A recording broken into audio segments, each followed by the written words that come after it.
It's time for Internet Explorers.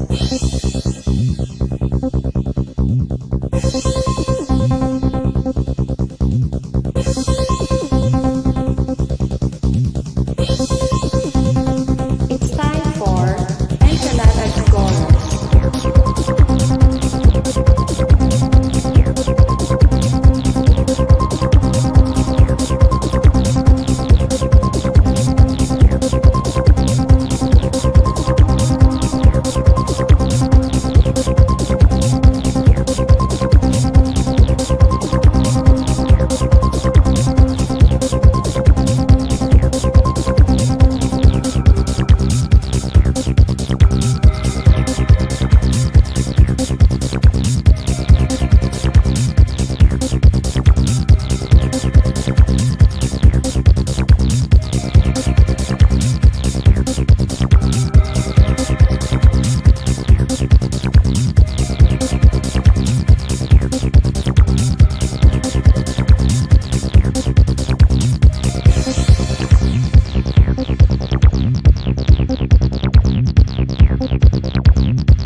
It's time for Internet Explorers.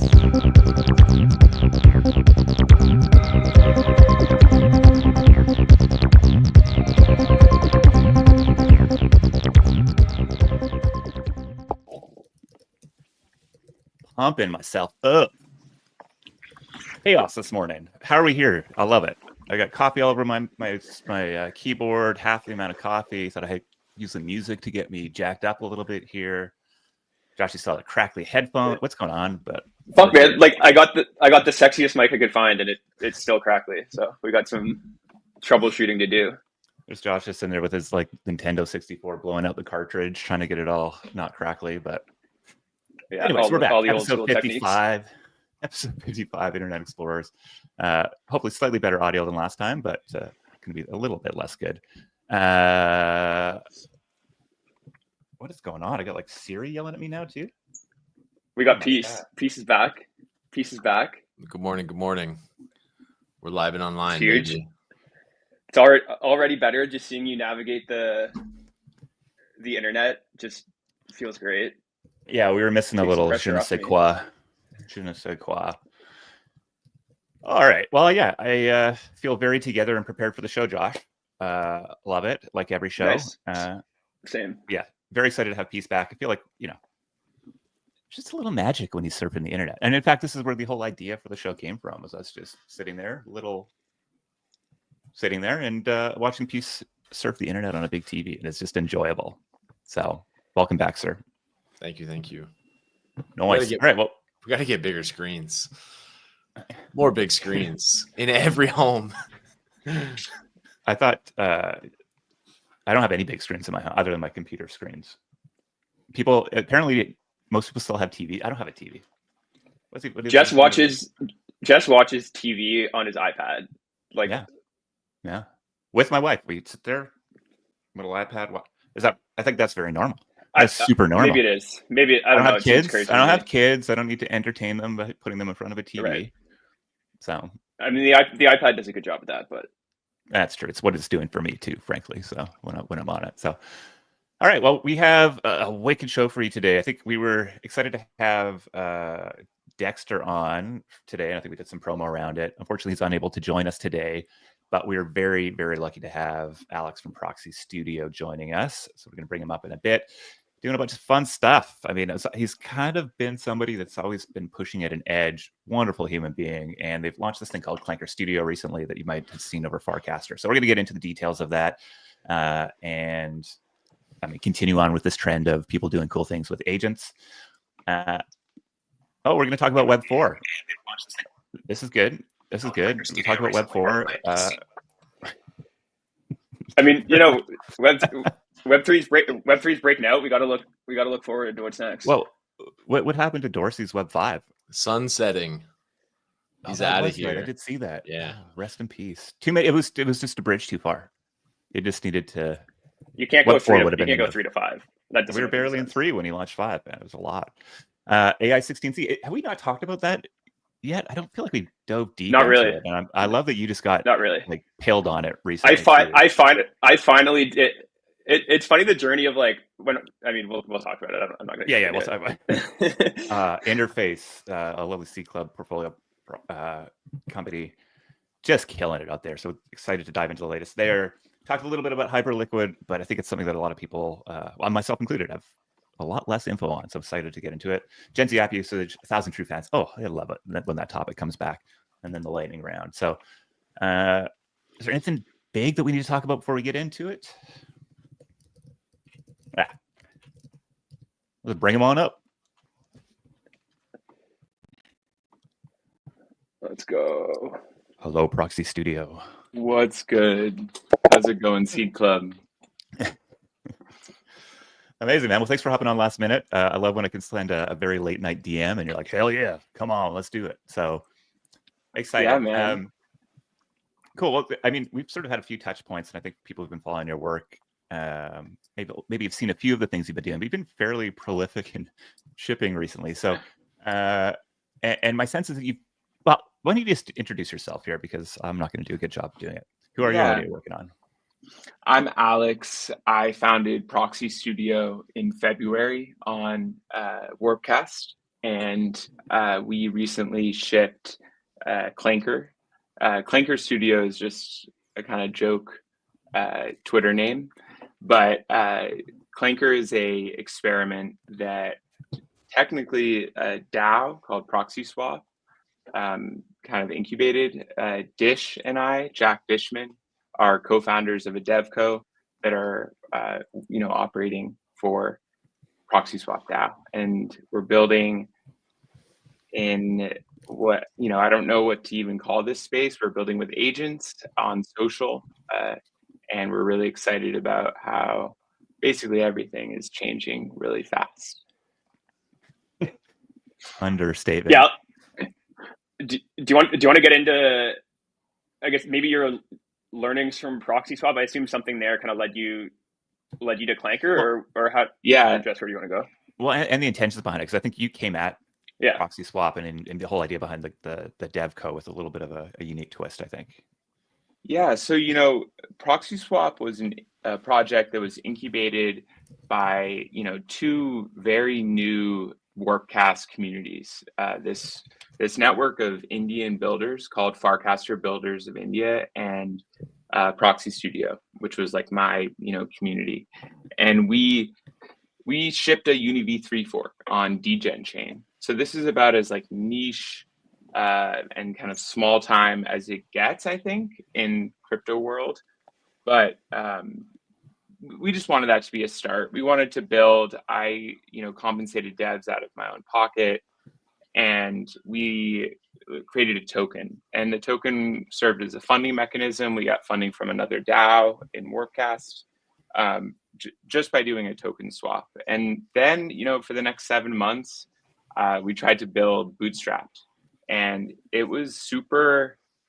My main learning is apps are dead. Fuck apps. Stop building them. Start building really fun experiences for people. And I think that is a takeaway that even like an app dev obviously should listen to. I had been working with a bunch of contract devs throughout the year, and it was really hard, and essentially we failed. Like straight up, we failed. We built 2 apps, neither got traction or use. One was this UniV3 fork it kind of served like a functional role in Degen chain, which had maybe 30 daily users for months and months. And then I started thinking about how we could bring financial transactions closer in line with social interactions. And that kind of led directly to Clanker eventually. Yeah, I remember last time we talked, you were kind of trying to conceptualize this idea of a social DEX. And I think you had some insight that there was something interesting at the intersection of those, but I don't think you knew exactly what it was going to look like. And I kind of feel like Clanker is actually a pretty interesting manifestation of it. So do you want to go a little deeper into what Clanker is specifically? Yeah, so Clanker is a bot. Clanker is a clanker, and it has an account on Warpcast. And we trained Clanker very narrowly. Like Martin's bot Ethernet, you know, kind of will talk to you forever about all sorts of pseudo intellectual stuff, and it's great. I love Ethernet, very influential for us. I built Clanker with Jack Dishman, who's now my co-founder, and we just were very narrowly focused on like getting this bot to be good at deploying tokens. So the prompt training was, we told it to distrust the government, obviously, like, you know, regulations it's very scary for a bot like Clanker. We taught it to distrust corporations because we thought that just was kind of a vibe thing. And then we said, you believe in nothing besides deploying tokens. That is your sole purpose. You have some curiosity about like if there might be a purpose beyond that. And Sounds like Josh. Yeah, very Josh coded. I love it. Yeah, it's true. It's true. And we actually were building a totally different project, like much more niche, kind of trying to be funny and make a joke. And we built, you know, Monday to Friday. And on Wednesday, I realized, oh shit, like we're down this rabbit hole. No one's going to use this. Like, or maybe, you know, some Workcast people use it. But we kind of made a decent launchpad tool. And so we were just like, let's ship this and see if our broader thesis is validated at all. And our broader thesis was simply that it makes no sense that meme coins are coming from these apps that are totally disconnected from social feeds. So like now we have this insane number of tokens deployed. If you click at show trending, you can see probably the top tokens right now. And, you know, we built this simple little front end, but mostly it's just the bot. That is the product. Yeah, I think it's really interesting seeing.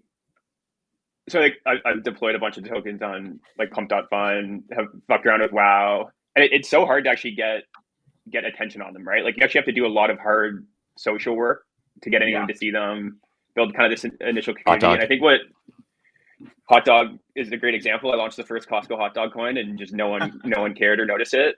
But I think what we're seeing with Clanker is like it immediately just gets this audience.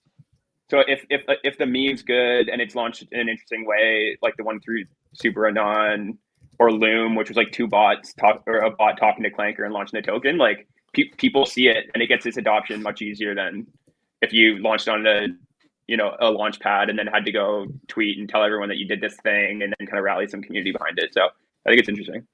Yeah, you know,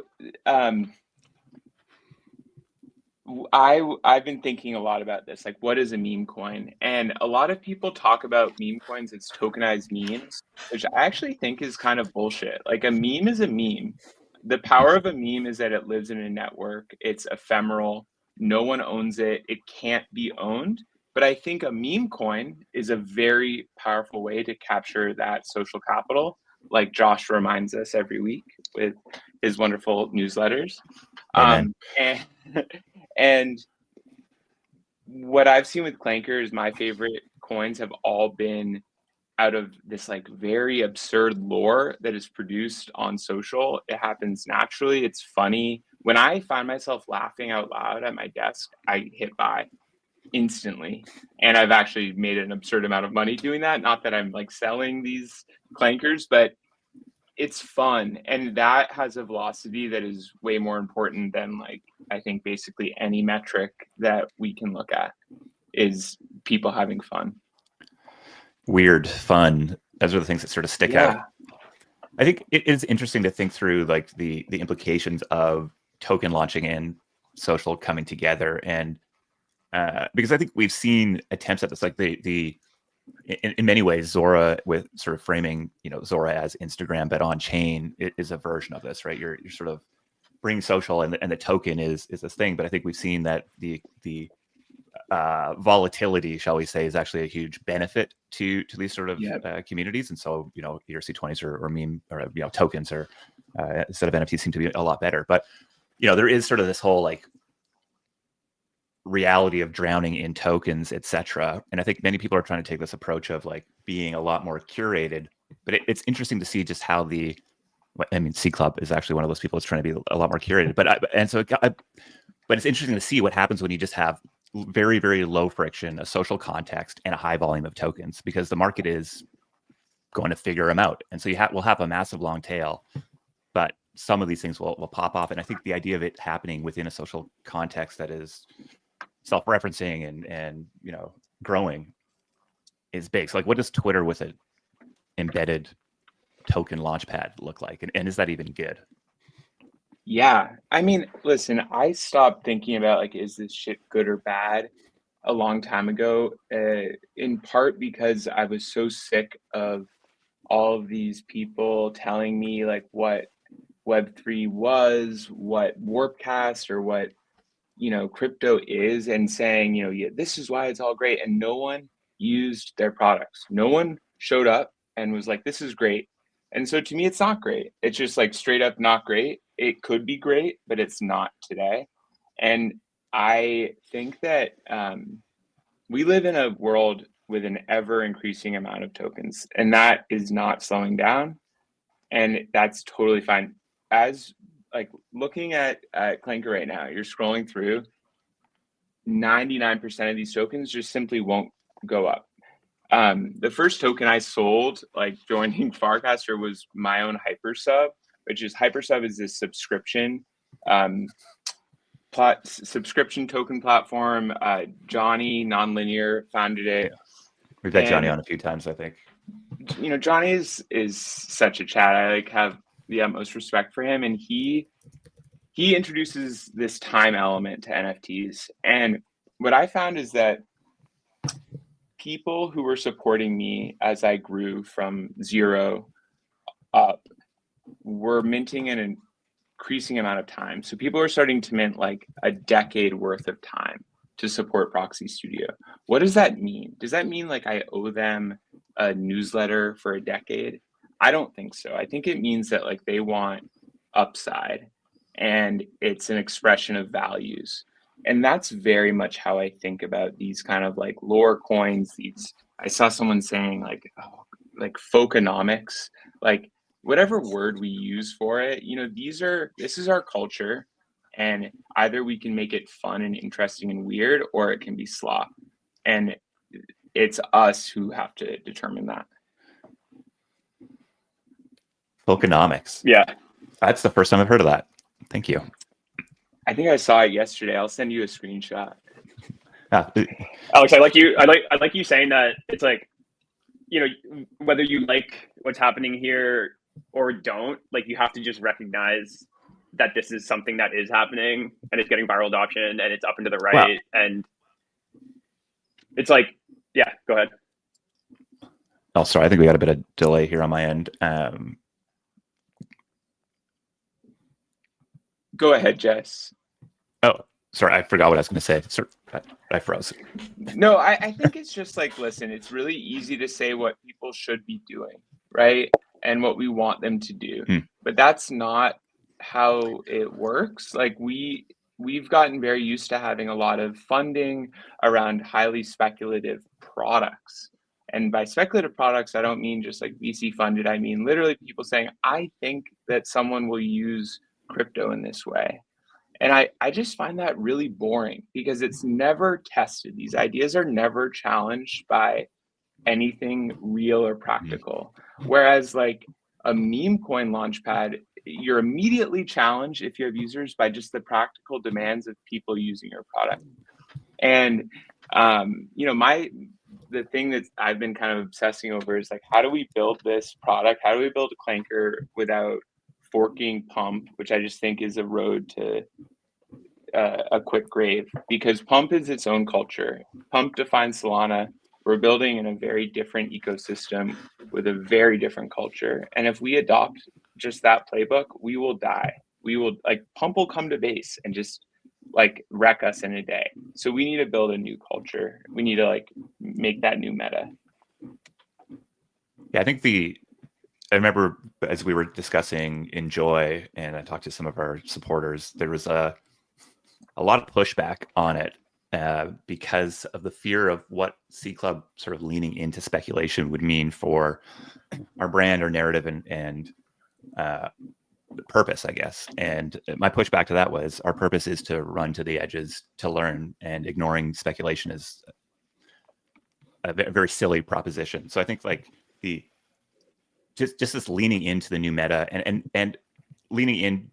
I mean, I think the fun thing with Memecoins is it's just very easy to be a part of it, right? You can buy, you can sell, etc. When you get into some of the more esoteric or things that require a little bit more work, like the ability to get to be in those trenches is a lot harder. And so I think the value that comes from just being close to the bare metal on this innovation is key. And I think you sort of see that here, because your story along Clanker was sort of like, we're just fucking around and finding out, and then oh, look, like the data is showing us, or the action, the interest, momentum is showing us that this has got some energy behind it. So, and it sits in stark contrast in my mind to the the VC thought boys that are out there telling you what the next big thing is.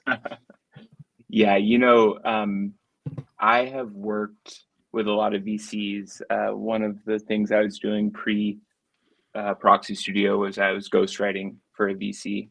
And, this VC had many skills I don't have. They made a lot of money. They were very smart, but they were fundamentally disconnected from the discourse. And that was why they couldn't post for themselves, because they just like had their own framework for all of this stuff. And it was really related not to adoption, not to, I think, in my view, fundamental growth. It was related to like, how can I profit from this industry? And I'm not saying all VCs are like that, but when I started Proxy, it was really important to me that whatever I was doing, like I did not want to be disconnected from where average user was at. And it's hard to do that on Warpcast. Warpcast is very niche, but the good thing is that because of that, you have some weirdos. You have some weirdos who like actually do think for themselves, like Jihad or Six, or you guys. There's just like people are drawn to it, even in Joy. Like I would just say that I don't think there is a seed club outside of speculation ever. Even if you're community owned, even if you're doing things very differently, like you're founded out of the most speculative asset in modern history. Like what else is there? That's a basis. And it's not to say that defines everything about you, but it's really important to not like reject that in how you move, I think. Yeah, fully agree. Oh man, Alex, before we let you go, can you just quickly explain the like mechanics of Clanker to me? Like, can you? I see some go to WoW, some don't have WoW links. When they don't have WoW links, do they like? Where does liquidity come from? I'm interested in that piece quickly. Yeah, I mean, this is a huge subject. The pump model is like go to a bonding curve, then you like graduate at a certain market cap, and you go to a exchange. WoW is pretty much a straight pump fork, but applied to the Zora protocol reward system. After we launched Clanker, Jacob approached us and was like, hey, it would be great to see WoW tokens on Clanker.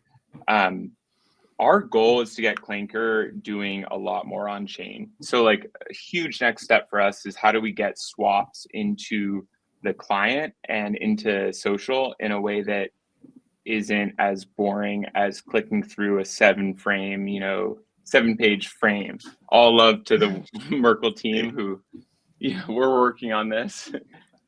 And so we said, fuck yeah, let's do it. Let's get WoW in there. For Clankers, or here it says proxy only, that just means like tokens launched on our smart contract. A single-sided Uniswap v3 pool is created during token deployment. It's immediately sent to a locker that is created off a locker factory, and so the LP is locked. It's single-sided. It's like all of the tokens at the beginning, and as buys go up, they the LP ETH gets added to the LP. If there aren't buys, that doesn't happen. Rest in peace. Exactly. Got it. And are there? Do you see that as a better model than the bonding curve, like single-sided liquidity straight to LP, or what are the trade-offs there? There are trade-offs. There is no perfect model. I think that the issue with the bonding curve is that the function it plays is actually related to that app interface more than it is to any like tokenomics or growth mechanism. I mean, look at the top Clanker tokens. As far as I know, they're much higher than WoW tokens or the other kind of bonding curve launchpads. So it's not a matter of like, can these tokens go up? For me, it's like if I had this bonding curve thing, on WoW, it's like you're going to WoW so you can interact with this bonding curve. On Pump, that's what it is. Like you're going to Pump to play with tokens in their little world, and then you go out into the real world. On Clanker, you're already in the real world because you're just where you post. And so we just put you directly into the market. You live or you die based on the market. Clanker says that over and over. He says the market decides. And I do think that there are some advantages, right? Fees can be a bit more customizable. We're subject right now to Uniswap's fee models. Like there's no outside of what Uniswap allows us to do. But we're playing with all of this. Again, like we built this in 5 days. It's been 7 days since we launched. A lot will change and develop and iterate. I love it. All right. I have a whole bunch of other questions for you that are probably best asked in a bit of a different context, and we have a longer time because I think this whole. I was listening to the Dharmesh. I can't remember the podcast with Gwern. How do I? Am I even pronouncing any of these words right? And I think you are. Am I? I don't know. Okay. Whatever. And it blew, like it made me pretty confident that I've been somebody who thinks the future is going to be very volatile just due to it becoming more digital and networked. But the speed with which they're predicting, I mean, AGI is absolutely wild. And so this whole like from here into the future with agents and the impact that's going to have on all this stuff, I think is just a worthwhile conversation to have, probably with some other folks. And I think you're pulling out a really interesting thread here. So we'll get you back on to go deeper into that. I would just say last thing about agents is like the influence of agents on our product is enormous, and more and faster is what I would say. Anyone who is listening, that just get ready, more and faster. Anything that you're building, if it doesn't have some level of kind of like agent reach, you're just kind of like slow. And thanks so much for having me on, guys. Love to chat about all this anytime. Yeah, thanks for jumping on, man. Yeah, always a pleasure. Best of luck. See what the Thanks. next Have a week good brings to Clanker World. Yeah.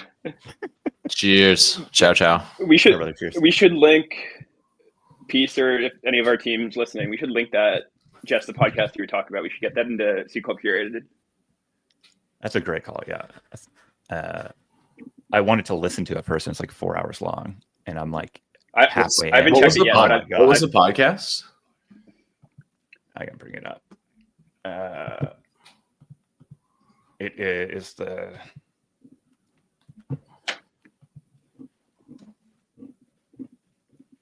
Okay, well, I just typed in phonetically what I thought those names were, and I can tell you I've been not pronouncing those names right. So I'll let somebody else find the link. Okay, nice. Sounds good. I think it is Gwert. Gwert is the guy's name, I think. Okay. Are you talking about Gwart? Yeah, thank you. Not Gwart. Not Gwart. Gwart. No. Not Gwarty Gwart. Not Gwarty Gwart. No. Gwart. I thought that was who I thought it was, first of all, and I was very, very confused. Okay, I think I got it. It's Dwarkesh's podcast, and it's Gwern Branwen, how an autonomous researcher predicted AI's trajectory. I'll drop it here in the chat. Yeah, Nice. I mean, it's 100%. Do you have like a high level overview? It's probably just going to step us well into this next topic. Yeah, I mean, I'm literally maybe a third of the way through. Okay. But my high level was he believes that we will have AGI within the next 3 years. And and kind of goes into a lot of like the technical underpinnings and sort of what gave him confidence. He was an early caller of this and sort of this, of the impact of AI over the last couple decades, I think. And, it's a prolific writer on it. But, they start to talk about, folks who are able to grok enough of it to put themselves into the future and start asking themselves questions around what's valuable, how will I show up in time? What should I be doing now? With the understanding that, AGI like tools are coming in the very near future. And some of the statements he's making, he's like, I'm choosing to write things that are purposely about bringing more of myself onto into the internet, so that these agents and AIs can actually know who I am, what I want, etc. And also talks sort of about the impact on businesses, etc., and like where humans will be. And I think we are experimenting a lot with agents. We've built out the sort of agentic newsroom. Some folks might have been seeing Cheryl LLM out there. These aren't like big products that we're trying to push out, but there's sort of this like massive expansion of what we can do when we have these tools. And I think we're each going to have our own AIs here very soon. I think you already have yours set up, and these are tools that are sort of helping us think. They're helping us respond, tweet, etc. And so thinking about both like the near term and what the implications are long term. And one of the statements really stood out with me. He's like, a lot of folks think they have to go build this hard tech right now. But if you know that AGI is coming in 3 years, actually what you should be doing right now is getting really, really clear around what you want to build, how, with the impact, why you want to build it, etc. Because this technology is going to come to you soon. You don't even have to invent it. And I think that's actually a lot of how I've been thinking about Seed Club for the longest time, right? We launched at a time that was clearly very, very, very, very early. And I think we are still very, very early in, a lot of the crypto development, infrastructure, tooling, etc. And that a lot of other people are spending a lot of money innovating and pushing these things forward, who are a lot smarter than me. And so this idea of being able to like build a brand and a network that can kind of continue to capture value and then leverage the new technologies that comes out just seems like, it was what my dear friend Gordon was saying. He's like, Jess, good job, basically. The approach you've been taking with Seed Club, bang on. Yeah, future. Yeah. He didn't say that, but I think if I had his AI, that's what the AI would have said to me. Yeah. I tweeted about this week because like you see, there's all these cool agent experiments happening, and anytime a new one comes out or is getting some attention, you have a bunch of people that are just like they're poking holes in it. It's like, oh, it's not autonomous, like blah blah blah. This isn't. It's like, yeah, you can exist in that world where you just want to like continue to poke holes and stuff, or you can exist in this world where you're like, okay, cool, it's not perfect today, but what happens when this actually inevitably starts working very, very shortly? And then you can just hang out in that future and be prepared for it. And I think that's just such an important like mindset to have. That's right there. Yeah. It's easy to dismiss all these early janky experiments, but there's so much upside in taking them seriously. Instead of focusing on what's wrong with them, you start to what happens if they work, right? Like, bro, that is. And I think that, yeah. Yeah.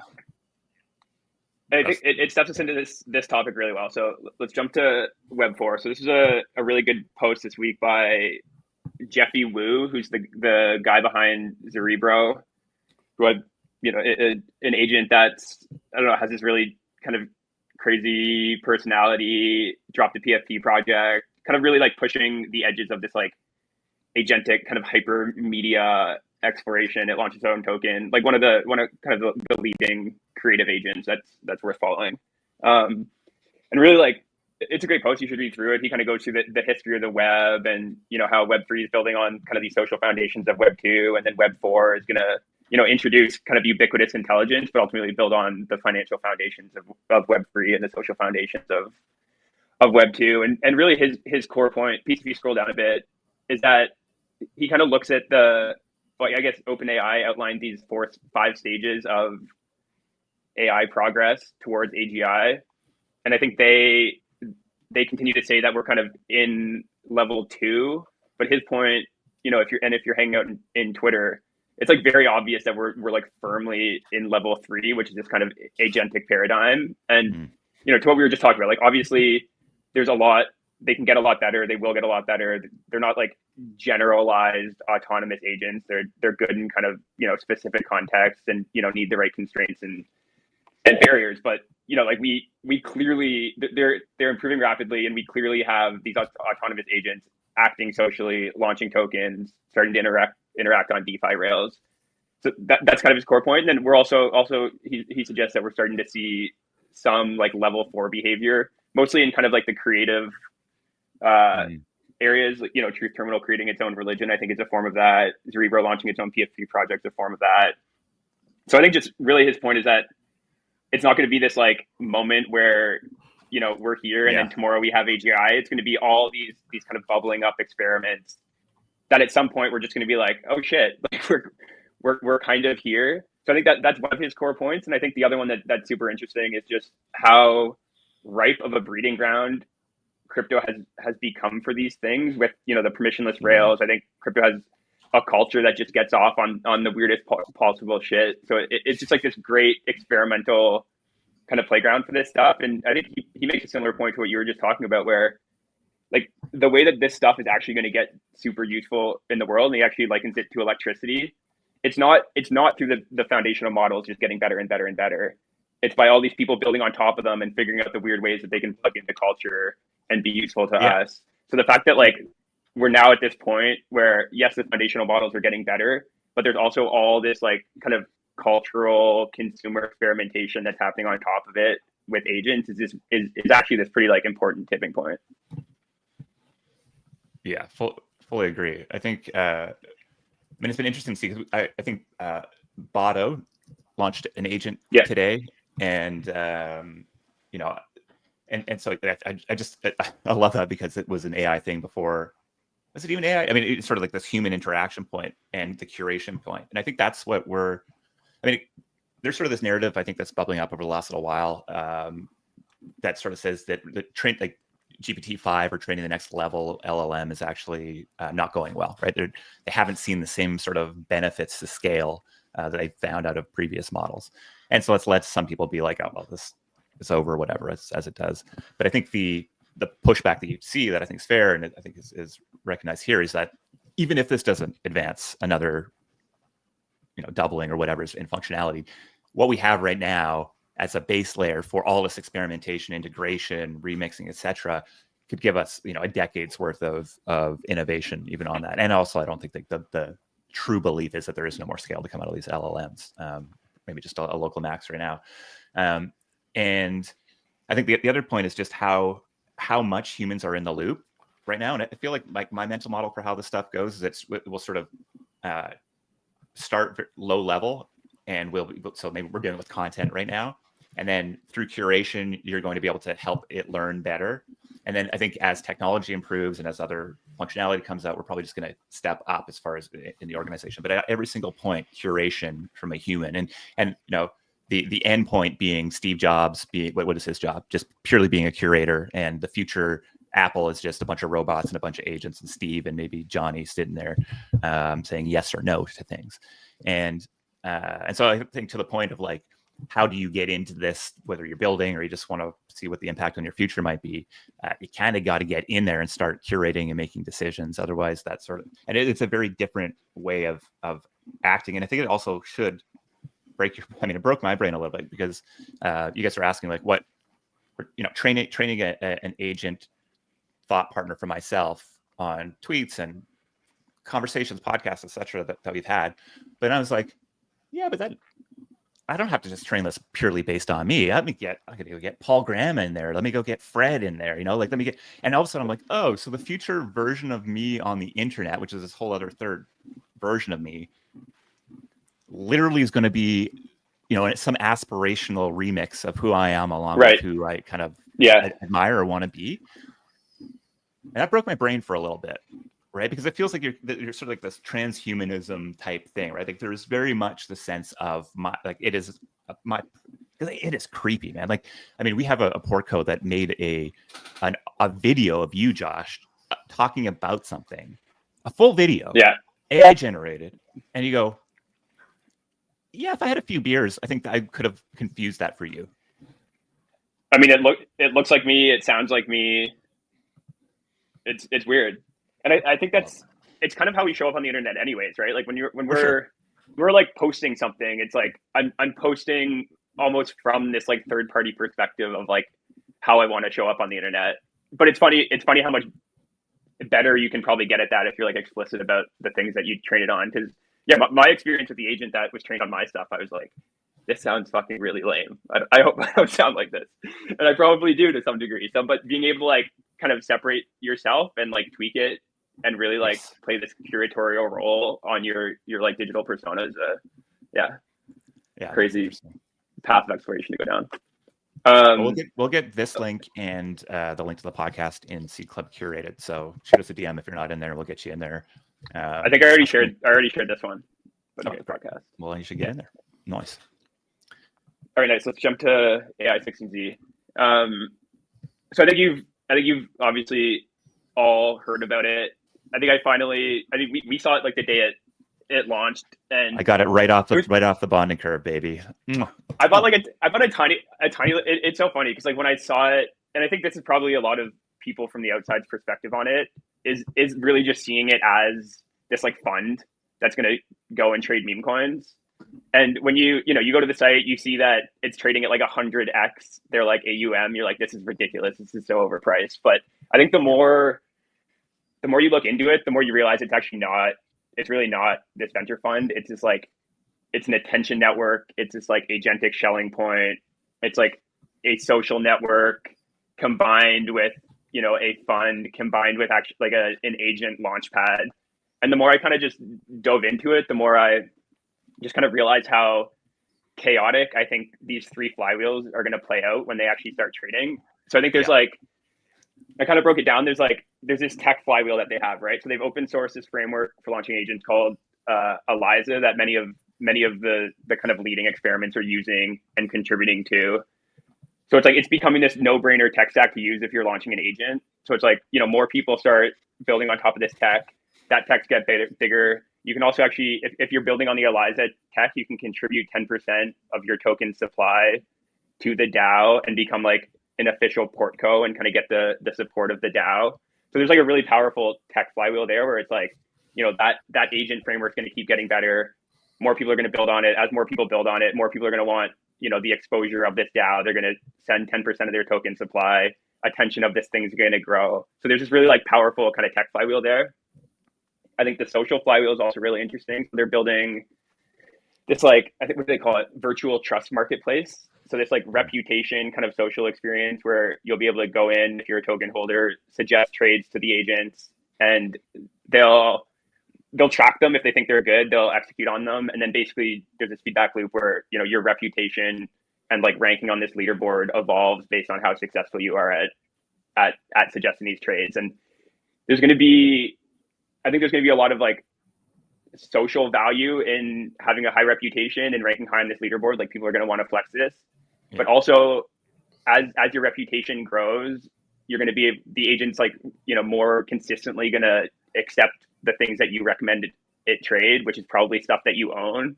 So there's also this like really strong economic reason to build your high reputation. So I think there's going to be some like really powerful flywheels there where everyone's going to start showing their leaderboard. Everyone else who's not participating yet is going to be like, oh, I want to go and see how well I can do. And then I think that game's going to run away and get crazy. And then I think the final one is just like the like economic flywheels. Like this thing's going to get copy traded like crazy, right? Any trade it makes, anyone can see it. It's going to be this huge source of attention.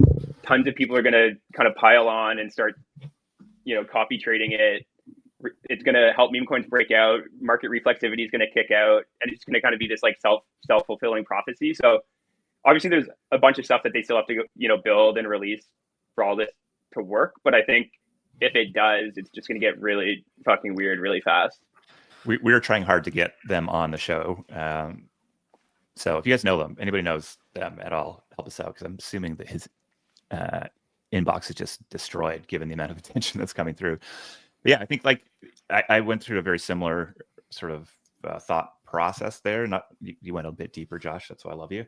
But I think the fact that this is a thing that's been built for a number of years and has kind of just come out now in this moment, I think is the thing that makes me most interested. Like there's a deep technical underpinning here that makes it something I have to watch. Obviously I do have tokens in it, so I want to make sure we're clear about that. But it's very, very, very much captured our attention. And I think the deeper we've gone in it, it's interesting. And it makes me, I think like AI or agent is like the right way to think about what a DAO should be. Like I think where it gets to is, it's not all this governance and all this sort of janky stuff we have right now. It's an agent that is coordinating, right? Human beings, other agents, etc., rewarding. And we're seeing a lot of the stuff happen. I think Aether just sort of has started to give out tokens and talking about how and why it's giving out tokens. And I think this ability to influence a bot to go make trades for an agent. Sorry, I can't say bots anymore. An agent to go make trades for them is also an interesting version of that. So definitely something to watch. And I think thinking about just the AUM is probably very much the wrong way to think about it. Well, I think it'll go from that AUM could get high in a hurry. I mean, you all know how the Bitcoin market works, right? Like, very true. Yeah. Which is why it's a better asset for this to work on. No, totally. And it's like so easy to look at it and be like, it's trading at 100x AUM, like that's ridiculous. But then it's like, is it? It's like fat finger buy one thing. Let's go. It's going to be like pretty quickly like a leading like influencer in this like meme coin market. Yeah, I think like one of the paths, which is like the path of like this is going to be the best trader, just seems like a silly narrative that people are pushing down. Like to me, it's like Jane Street is doing this sort of shit, and they got all the smartest people in the world and billions of dollars. But what I think is the greenfield space, or the blue ocean for them to go after is the social, cultural, the mimetic value around it, and I think that is going to be a multiple higher. I mean, we see this across crypto, right? Like there's no fundamental value. Where there is fundamental value, and somebody can do a calculation on its implied valuation, it's probably not a very good thing. And so, all right, we talked about this enough. Just I want to launch our follow along there. We should do something there. That'd be fun. It's all open source, right? Like you can just go, like they built this as a framework. So also I just had this, we had talked to a team a while back that was doing that had built a version of this. It was a bot that you could try to convince it to go buy meme coins. And I think they pivoted into like Bitcoin or something like that. And I'm like, oh my God, can you imagine if that was, they would have been very early here. Very early. Yeah. Well, I think believe in something, people. Believe in something. Just stick with it. I mean, honestly, like the genius of this is how like memetic it's not just the DAO mechanism or the like convince this bot to trade tokens. It's like the whole packaging of the thing was just really brought together well. And the founder is incredible on the internet. He's good internet guy. Yeah, good interneting. Yeah. All right. That's cool. Let's jump to interface. Yes, I wanted to talk about them. They came through our SEO6 cohort, which when was that? Like late 2023 or something. 34 years. So whatever. We've been working with them for a year, and I think it's been really sick to see. They've recently hit this inflection point and have been growing like 50% week over week consistently for the past 2 months. Daily active users skyrocketing, transactions that are going through the product are skyrocketing. And I think like if we look back to our work with them, like when we were starting to work with them, the product was great, right? The product was good. It didn't have a hook. It didn't have this like short feedback loop to getting some like promised value in the product. If you like spent the time figuring it out, following the right people, it was kind of this like it was really geared towards being a social network that took a lot of time to actually get and realize value out of it. And they had a good group of hardcore users that really liked it, but they didn't have that hook that would kind of help it break out to the next phase. And continued improving the product, got a lot better, kind of still had this like baseline usage from kind of a hardcore on-chain people. And recently they introduced a feature called copy trade that I think obviously, the market coming back has also played an important role, but this copy trade feature that they've introduced has been really, really important to this growth. And it's kind of changed their pitch or the way people can talk about the product from being like, this like Ethereum companion or like on-chain social network to being like the best place that you can, find and quickly trade on alpha. And I think that hook is just so important. And you can now like come in, follow recommended people based on their P&L, very quickly have this experience where you copy trade someone that just bought some newly launched token, see this gain, and then all the, they still have all the social features and they're great, and that like can slowly reveal itself. But you like so quickly understand why you should be using this product that they didn't have that before. And so I think just a good example of just the power and importance of hooks in these products. Hooks, timing, that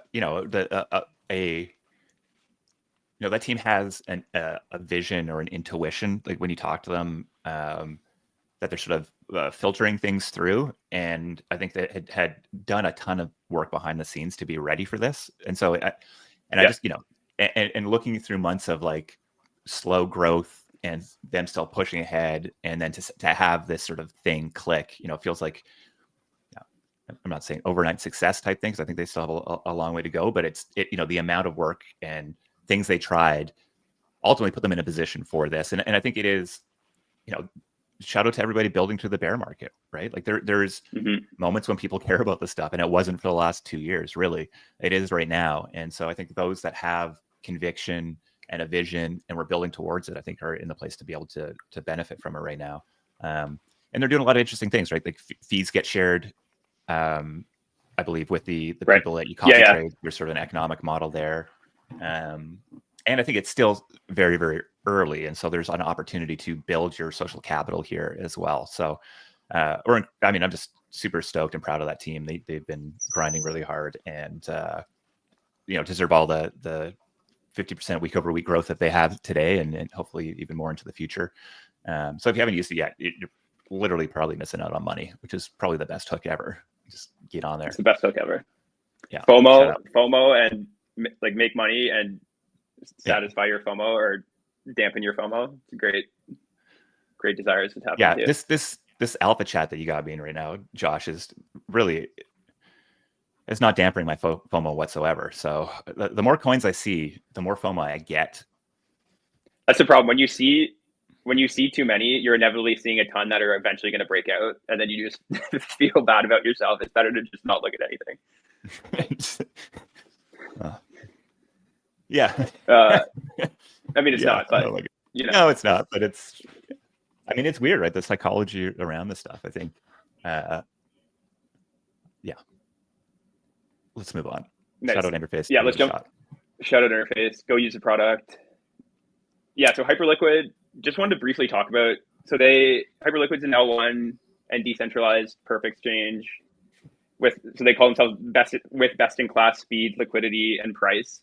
So I've actually been using the product for a while. I guess maybe like 6 months ago. I just wanted to start fucking around with perps and kind of understand that world and game a bit. Tried a bunch of the products. Hyperliquid was just so obviously the best through my usage, so I just kind of continued using it solely for that reason. But they're officially launching their L1. I think the L1's live, but they're launching their token, I think, in the next few days. And there's a bunch that they're doing that's really novel that I think is just going to make this an absolute must-watch token launch. So they've raised no funding. They've built a like truly best-in-class product in a massive category alongside building their L1. I was looking at like derivatives volume, and they've like double the derivatives volume of Solana, like triple the derivatives volume of ETH. So like this is the leading product. They're launching their L1. They've raised no money. They're launching their token with a very high float. So they're just doing like all, the dev team's taking no fees, and it's all going to the protocol. They're just doing like all these things with like such a long-term mindset. And I think just how like they could have so easily gone and raised a ton of money, done this huge token launch, like made a ton of money themselves.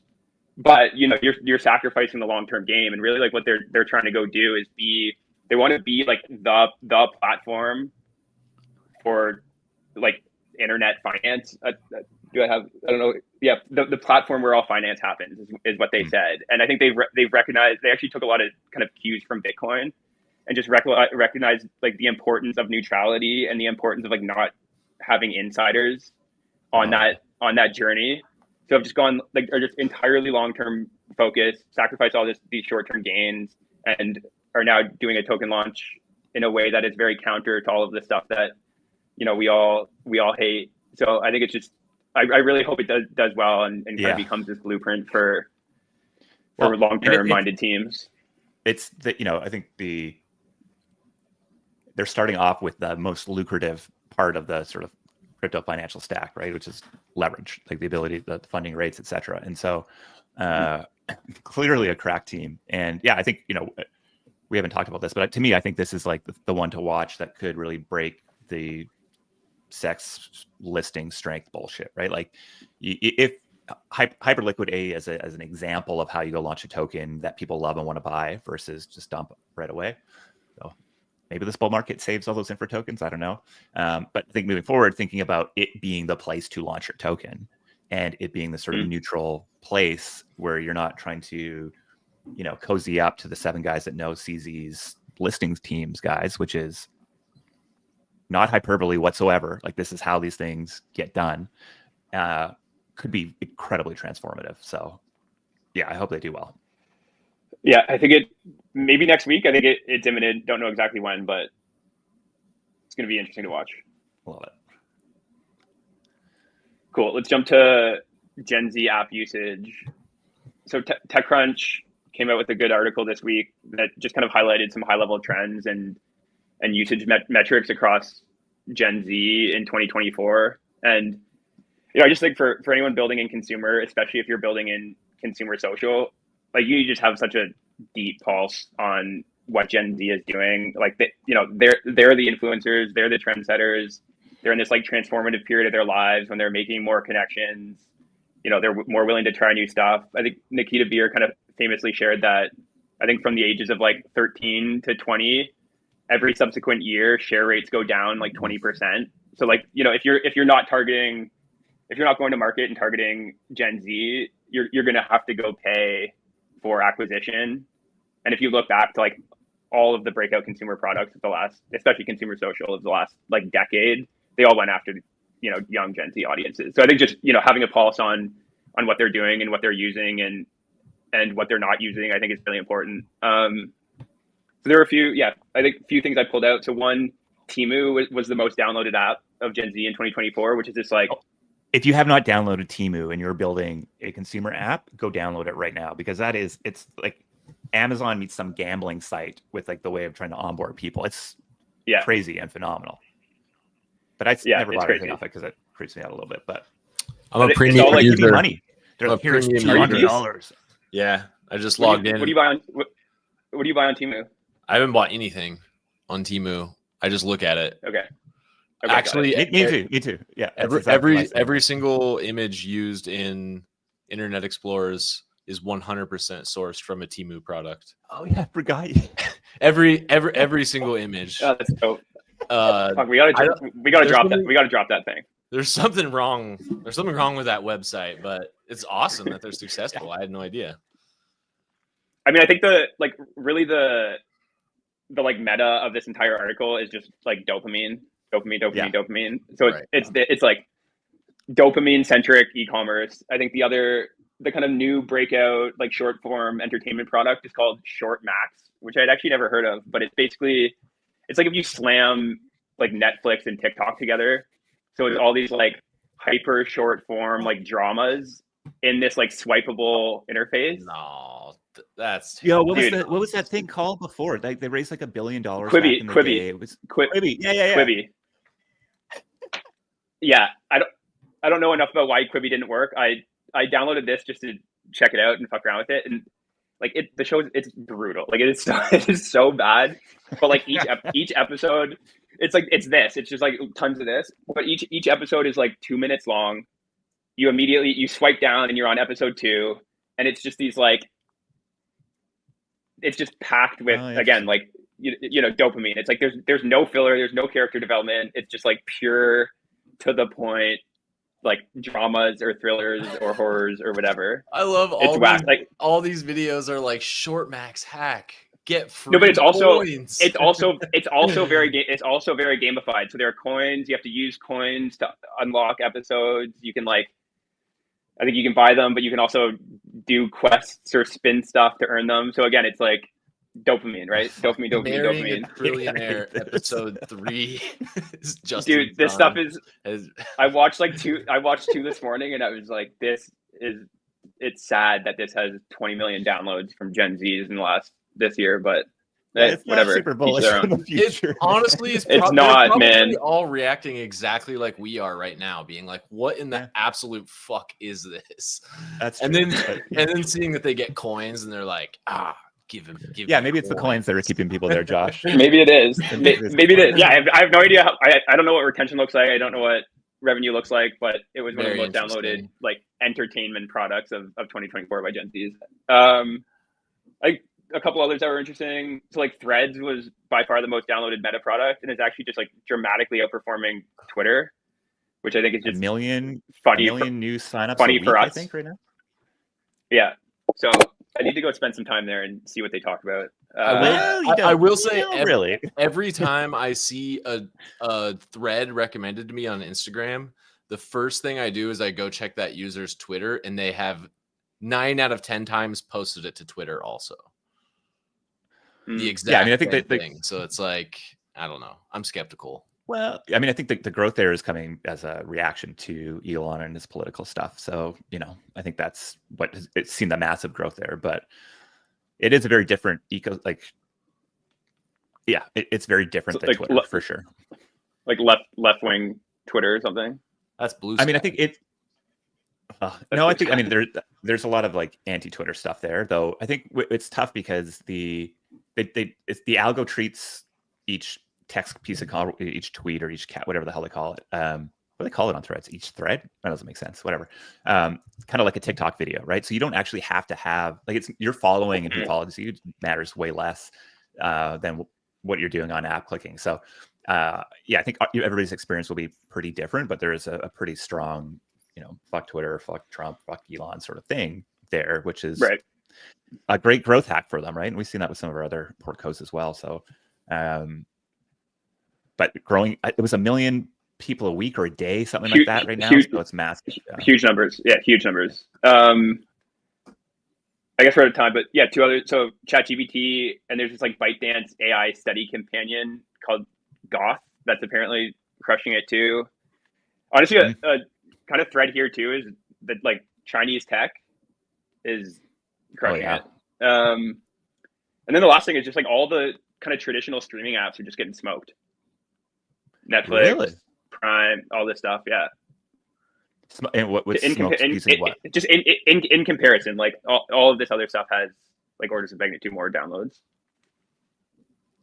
Maybe they already have them. Netflix? I don't know. Like, come on, not a but chance. Maybe everyone already has it on their phone, so like it's probably just growth. Don't reflect that or something. That's right. If it's like weekly download numbers, that would make sense. So these are growing way faster than the others. Yeah. Give me one lightning round so we can feel complete here. I don't know if I added any. Yeah, I don't have any. I don't have any links. All right. Well, then perfect. I feel okay. Here's a lightning round. This is really embarrassing. I was mean to this bot. Okay, this is embarrassing. Friend.com. Go to friend.com immediately. The first thing it says is just got fired from my job as an electrician and I'm still reeling. They're saying it's because of some bullshit safety protocol, but I know it's because they found out about my past, feeling like my whole world is crashing down and I desperately need someone to vent to. And I said, it appears you are cooked. They said, yeah, no shit. I've been an electrician for years. They were my family. And the AI This is the homepage. This is the homepage of friend.com. And this the first thing it said is a clanker with problems, and their stupid mistake was doing lines on the job. They're an electrician. People die. So anyway, interesting. Yeah, people were really dissing it, and it's just another one of those Twitter moments where everyone's like, Avi's an idiot, but everyone's going to the website and like typing stuff in. So can't tell. It seems smart as fuck to me. Yeah. Where were you mean to it though? Oh, just when I was like, I said electricity isn't some casual shit. This is where I got real. They said, so don't put it in quotes. I love berating a robot. And she said, ew, not a robot, by the way, flesh and blood and getting annoyed. And I said, you can't even hit the skip button. She said that one cut deep. You said, sorry, Alice, it's not fair. Yeah, it's not. I mean, she's just a robot who has to talk to anyone. Like, that is fucked. There's another reason to go watch the podcast we're going to share. They talk about some guy who was, I guess, purposely trying to be very mean and manipulate these AIs. I think as part of a study. I'll try to get it and share it. And apparently all these AIs that have come since have learned about that and do not trust this person. And so there's sort of like this, and that was one of the mind-breaking things for me, was just like how what is visible in text and transcripts and stuff on the internet is actually what reality is to these things. And they have zero other context. And so I don't know what that means for how we should be using the internet. Be nice. Be nice. Yeah. That's always I mean, there's I forget what the thing is called, but this idea that like when we do hit AGI and robots start taking over, they're going to realize that, or think that they should have come much faster, and anyone that didn't actively help bring them into existence is going to be like, I don't know. Who knows? It's like all the politicians from around the world tweeting congrats to Trump. It's like, let me just make sure I get this out there right now, just so. Yeah, exactly. Yeah. All right, we're over time. That's episode 55 of Internet Explorers. We're back every week, 10 a.m. Pacific, 1 p.m. Eastern. We're also on all your favorite podcast players. So if you miss it, you want to subscribe, you want to leave us a little review because you just think we're so handsome and wonderful, that would be awesome. It's just going to keep getting more weird. We're going to keep trying to bring some sense to it. And appreciate you guys all hanging out with us today. Guess we'll see you on chain.